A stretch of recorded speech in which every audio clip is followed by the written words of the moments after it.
చాలాసార్లు ఇలాంటి ప్రశ్నలు మనకు ఉంటాయండి. నేను ఎందుకు ఇంత చదివి నాకు రాకపోతాం, నాకు ఎందుకు ఇలాగా వివాహమయ్యి ఇలాగా విఫలమవుతాం, లేకపోతే ఇలాంటి కార్యం జరిగి ఇలాంటి నష్టం జరుగుతాం, వై ఆల్ దిస్ అని రావచ్చు. దేవుడు అంటే నాకు ఎందుకు ఇది జరగాలి? జ్ఞాపకం చేసుకోండి, బైబిల్ చదివినప్పుడు నేను ఎప్పుడో ఒకటే చూసాను.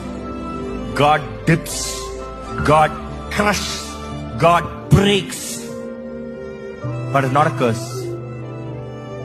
వెర్రకొడతాం ఆశీర్వాదం, నలకొడతంలో వస్తుంది రసం, తైలాభిషేకం. నలకొడతంలో, శ్రమ పెడతంలో the pressure is bending, moulding, making you. వాటిలో నుండి అగ్నిలో పెట్టినప్పుడు కాలిపోతాం మనుషుల్ని. ఏంట్రా బ్రతుకు అర్థం కావట్లేదు అన్న పరిస్థితుల్లోకి వెళ్తాం.